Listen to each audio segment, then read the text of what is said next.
Most people do not want to hear this, but a real lasting relationship requires a lot of tolerance.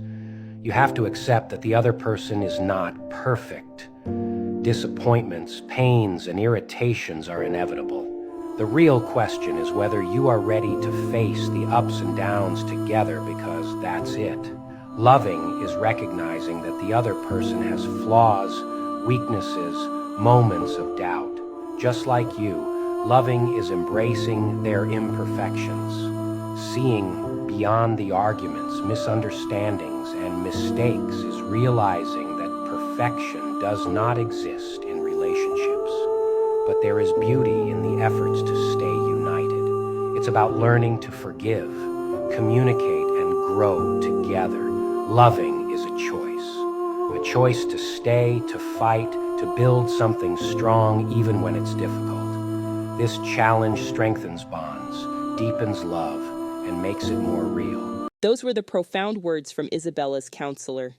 His advice was, choose to forgive, rise above the pain, and heal together.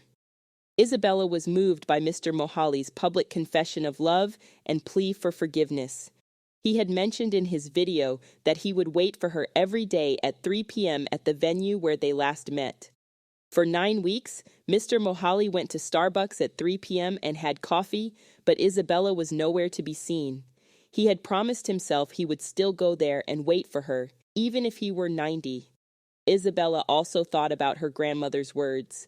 Everyone makes mistakes, but it takes a big person to admit them and try to fix them. Grandma believed Mr. Mohale was sincere and had risked losing his reputation as a business person to win Isabella back.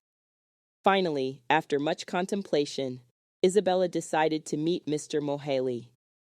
10 weeks later, Isabella went to Starbucks at 3 p.m., and indeed, Mr. Mohale was there. When Mr. Mohale saw Isabella walk into the cafe, his heart pounded. She looked as beautiful as ever. He stood up, nervously wiping his sweaty palms on his pants. "Isabella, thank you for coming," he said, his voice trembling as he reached out to hug her. Isabella nodded and sat down across from him. "You've got 5 minutes," she said coolly. Mr. Mohale took a deep breath and began. "I know I don't deserve your forgiveness. I made terrible assumptions and said unforgivable things. I let my pride and stupidity ruin what could have been a beautiful life together.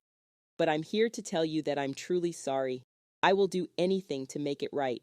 I want to be the husband you deserve. I do not want a divorce. I want us to stay married and build our relationship." When Mr. Mohale had finished, there was a long silence. Finally, Isabella spoke. "What you did hurt me deeply, Molefi. You tarnished my reputation and broke my heart. But seeing your video and hearing your apology today, I can see you're genuinely sorry. I'm willing to give it a try, on one condition."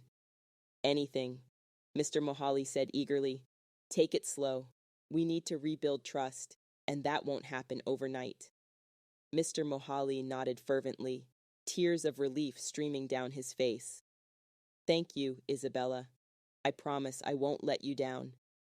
And so, they began the slow process of healing and rebuilding their relationship, one step at a time. Over the next few months, Isabella and Mr. Mohale moved in together and lived as husband and wife.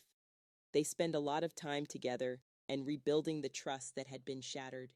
Mr. Mohale worked hard to prove his sincerity, showing Isabella every day that he was committed to making their marriage work. They lived as a happy couple with a very strong bond. The moral of the story is, we are all human and we all make mistakes. It takes courage to admit our wrongs and seek forgiveness, just as it takes strength to forgive and heal together. Men and women should not jump to conclusions without verifying the details. Trust is fragile and can be easily broken by assumptions and insecurities. Communication is key. Talk about your issues and fears openly with your partner. By doing so, you can build a stronger, more understanding relationship.